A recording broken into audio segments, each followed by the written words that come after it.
Hey folks, if you're looking for an in-depth review, you're in the right place. And today, I'm going to be talking about Fika Productions' newly released roguelite, Ship of Fools, a nautical-themed adventure that puts you in charge of a pack of fools pitted against the perilous aquapocalypse. That is a mouthful. That said, was this excursion a disastrous dive into the deep end? Or was this foolhardy venture a fair bit of fun? I'm your host Arlyeon, let's find out together.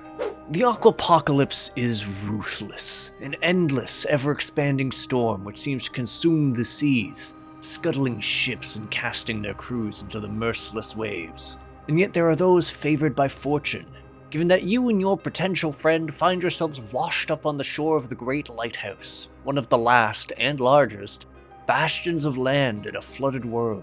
It's here that you meet Clarity, another survivor who once sought to challenge the storm, and now seeks the chosen heroes that are destined to conquer it. In the meantime, they figure you're foolish enough to give it a try, and thus you set sail upon the normal Stormbringer in search of other such survivors and to discover what might lurk at the heart of the storm. Mostly because other people told you to, because boy do the fools live up to their name. Whilst the story scenes in this game are fairly sparse, being tied to the discovery of the scattered members of the former crew, and, well, the finale, your characters do an incredibly good job of being the blithest conversationalists imaginable.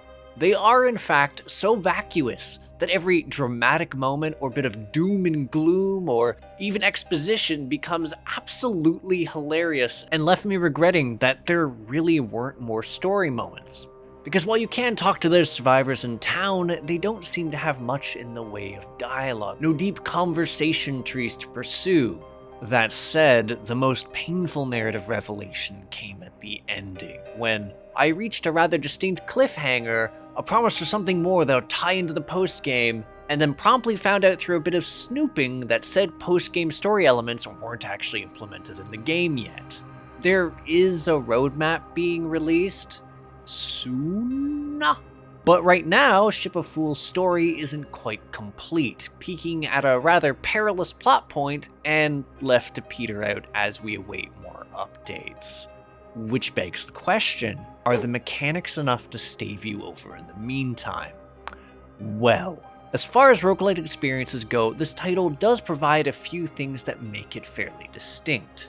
For one, your odyssey through the ocean hinges upon the Stormbringer, and thus it behooves you to fend off your foes before they can scuttle your ship rather than wound your warriors. Frankly, the fools are fine to soak hits beyond the fact that it'll stun them for a time and leave your vessel vulnerable to being pummeled or torched by the encircling enemies, which is an interesting quirk in itself, but made more so by the combat, as your primary means of offense is a pair of cannons. Notably, cannons that not only need to be manually loaded between volleys, but also need to be picked up and moved to the right spot on the ship in order to fend off the foes which are laying siege to you.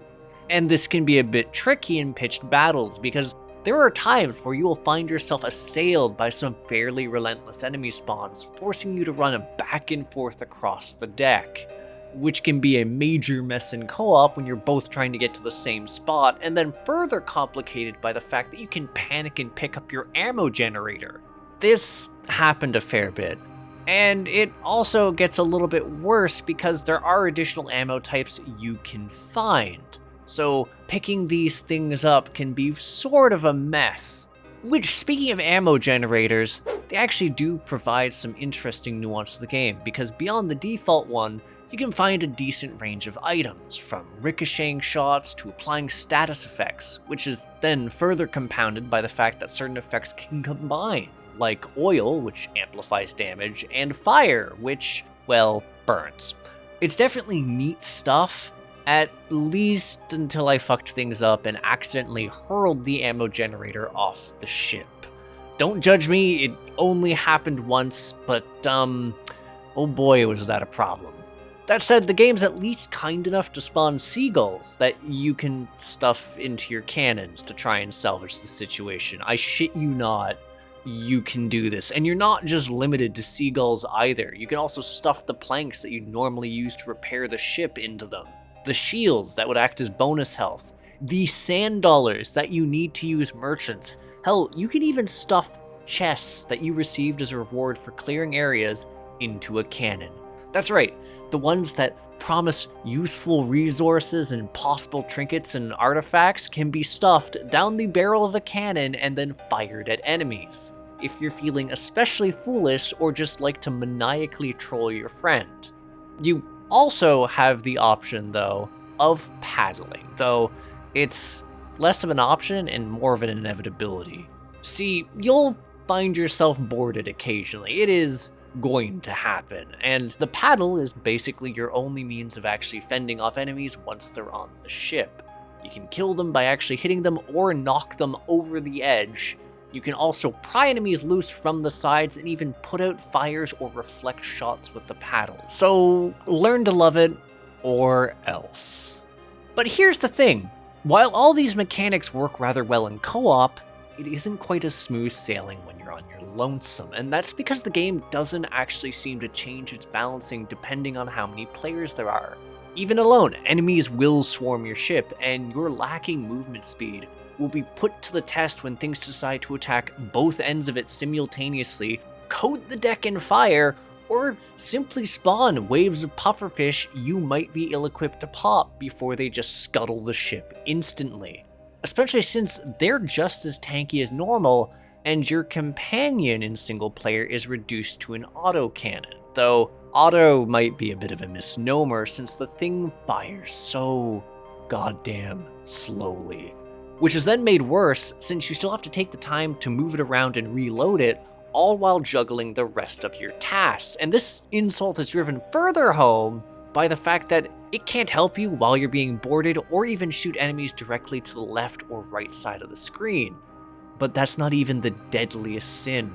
No, the worst thing about it is that you can't actually customize it, because yes, meta progression is a thing here, and one of its facets entails unlocking different types of cannons that you can bring onto the ship, as well as increase their overall efficacy. And this is really painful because in co-op, both players can bring a different cannon and help to provide a more well-rounded ship, and they're both upgraded.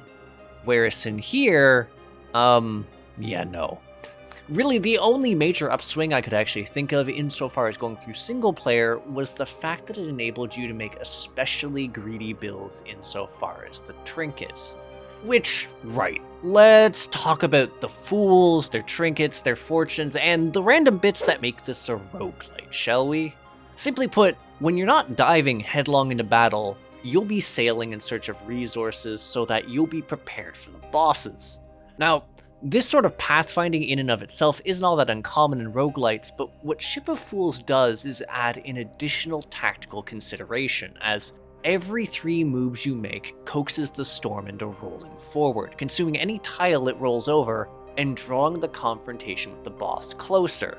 And it's this simple adjustment that forces you to try and chart out an optimal path to the resources that you want, that you need, to the trinkets and treasures and markets, without getting too greedy. Because no matter how well you try and plan this out, despite your best efforts, you'll sometimes have to improvise all the same, because when the storm advances, it doesn't necessarily advance in a straightforward manner. It doesn't advance uniformly, which does require you to get better at learning how to use the wind tiles in order to get free movements to get forward to a certain point, or the whirlpools in order to warp yourself across the map. It's actually quite a bit of fun, though I can't count the number of times I found my efforts to rescue the second survivor in the map stymied. Survivors, incidentally, grant you access to meta progression upgrades in town. Things like upgrading your ship, your starting resources, those cannons I mentioned, and adding additional items to the game's pool. All for the low cost of the tendrils you find along your way, but they require you to rescue them first. Thankfully, they're only a strategic consideration the first time around. Once they're found, but that's far from the last of the ones you'll need to make. See, Ship of Fools does provide you adequate avenues to acquire the resources you need, like repair planks, sand dollars, and even the occasional chests, both as the rewards for exploring tiles, but also during encounters, as bits of flotsam that you can retrieve with a spear. I mean, it's a slight pain to get them, since spears are a limited resource and enemies will swim in the way, and doing so solo is a train wreck, but the biggest problem is simply the fact that you won't actually have the room to hold everything. Sure, you can hoard a slowly growing amount of trinkets that will help to modify your character into a powerhouse. Each of the fools actually have a defining trinket that's unique to them, like Todd the Toad's ability to attack very quickly, or the Krill's ability to have a short combo that hits hard. Hell, one of the fools even has an ability that powers up any cannon they load. That said, regardless of how much of a Popeye-esque powerhouse you can turn them into, your ammo generators, artifacts, and planks all require spots in your cargo hold, not your character's endless inventory. And I do mean limited, since you only have 3 spaces to start with and 5 at max. And while this can be slightly curtailed by manually carrying a single object whenever you transition rooms, anything not safely slotted will fly off your ship and into the brine. Which is made worse when you realize that one of the events you can encounter is a cursed treasure, which provides you great rewards, but once you've slotted it down, it can't be removed from a spot in the hold. Which definitely makes it more of a logistical problem for trying to figure out if you want to use a plank immediately, even if it's going to possibly be wasted, or if you want to go and pick up an extra ammo generator to have a variety of options, or throw one overboard. And that's without even counting the fact that, yeah, those cursed treasures aren't just cursed because they take up a slot, they're cursed and do things like disable cannons, which is awful in single player, reduce your paddle damage drastically, really awful in single player, and even cause the storm to move after every one of your actions, which is still technically a pain, but also one of the penalties I found the most chaotic and interesting. But yeah, like I said, if you can put up with those hindrances, they can provide you some incredibly rare trinkets that can make or break a build, and which can be even broken further because there are some unique encounters you can come across during your journeys. While there's things like the merchants, the islands that provide options between treasures, there's also events that you come across after each boss, little breather moments where you get a chance to repair your ship and access to a sea shrine. Now, the first shrine lets you trade a bad trinket, useless resource, or crummy artifact for something else, which is nice. The third one is a shop at the end of the game letting you offload your sand dollars if you haven't found one. The second shrine, however, lets you duplicate whatever you throw into it, including any trinket or artifact. It's mind-blowingly hilarious what you can actually do with this thing, and this is generally the point that can make or break a build. It's absolutely fantastic, and it made the whole confrontation with the bosses feel that much more meaningful. The bosses aren't a slouch in this game. They're all distinct encounters that are legitimately challenging and will probably fuck you up if you're not ready for them. That said, as much fun as there was to be found in confronting them and even crushing them when you got a good setup, there's some flaws to be found, and perhaps the most notable one is simply the overall length of Ship of Fools. At its current juncture, it didn't actually take me that long to reach the climax, even on my own, though that did hinge a bit more on trinket and duplicate shenanigans. That said, if I had continued to play with Hop and co-op, I imagine I probably could have gotten through to the end of the game and cleared it in around 3.5 hours. And this is a slight problem because it lacks some of the systems that are in place in other roguelites to incentivize deeper loops that increase difficulty as you delve further into the game's guts. There's no additional nuances that you can unlock, no further difficulty modes, no secret areas, no bosses. Which is then compounded when, within a few playthroughs, you start to become intimately familiar with the kind of encounters you'll meet in each segment of the game. Like, I will give Ship of Fools credit, the regions do provide their own hurdles. Area 3 is an absolute hellscape, especially when solo and not in a broken build. But at this juncture, having cleared the game, I only really have 2 things to do. First of which is unlocking more fools. There's still 2 for me to go, which can be done by achieving certain objectives, like clearing a region without being hit or a stage without using a cannon. I, in fact, know one of the ones I'm missing. It's the one for getting stunned a lot, which I unlocked for Hop during his playthrough. And this is actually something pretty rewarding because it does provide you different ways to challenge the game, since they do have their specific trinkets which have pretty drastic quirks. That said, the secondary objective is a bit, well, it's grinding. I could grind for the tendrils needed to purchase meta upgrades for the cannons, the ship's capacity and starting resources, and perhaps the most interesting one, to introduce some new weapons, trinkets, and artifacts to the world. That said, at the current juncture, when I've already conquered things to the degree that I have, it feels a little bit moot because while the weapons and trinkets will be slightly the same, the enemy arrangements will be just as challenging as they already were. That's not to say I didn't enjoy exploring the world. Ship of Fools has a delightful art style, which provides a lovely rogues gallery of characters to play as, shoot, and paddle over the head. And traveling through the regions was neat, just to see the enemies that would crop up in each biome, the differences in the environment. And again, those boss encounters are suitably dramatic capstones for each area, and provides the game with ample opportunities to flex its chops insofar as the soundtrack. It actually surprised me in Hop, both when we first heard a few of the tracks, especially the last bosses, holy shit. But here's the thing, ultimately, Ship of Fools left me wanting more, and this isn't necessarily a bad thing. If anything, I'd say it's fairly promising that it managed to whet my curiosity and appetite about it for some potential future plot points and more things to do.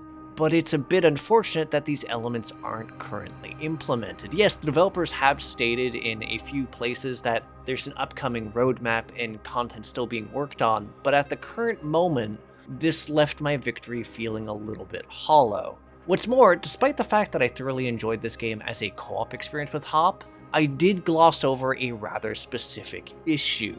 Notably, you don't actually unlock any fools the host does, which is a bit weird ultimately. Like I said, I know one of the fools I'm missing. It's the one you get for getting stunned a lot. I unlocked that one for Hop by paddling him into the way of attacks, and I didn't get it. I will have to go and do that on my own by soaking hits and fucking up. That's not to say you don't get anything from co-op. You do get the meta progression currency, the tendrils, for doing so, which does let you get a pretty nice head start. I started off with 38 at the very beginning of my game, which I poured all into health and cannon power.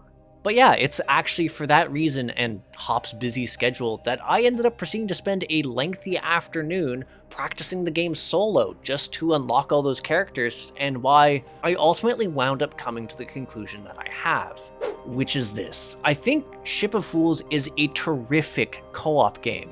While it isn't the most ball-bustingly difficult roguelite out there, it was a solid hit for me, and a good bit of fun that I'm looking forward to doing more with Hop, especially as they implement more features.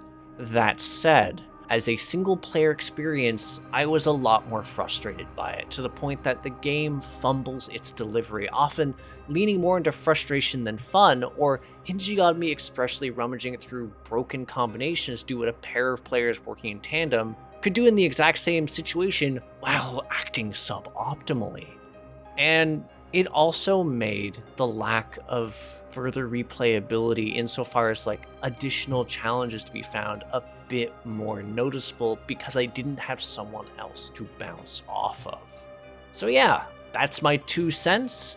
Anywho, thanks for tuning in. If you agree, disagree, or just have something to say to me, feel free to comment. And if you enjoy my efforts to create new indie reviews, interviews, and gaming content, hit the subscribe button and the bell for the Discord savvy folks. There's also a link to my community, the Crit Hit Cauldron, in the video description, and to my Patreon so you can support me and the other members of Crit Hit. Also to my Twitch if you want to see me get dunked on in indie games live. That said, I'll catch you on the next episode of Crit Hit. Take care till then, folks.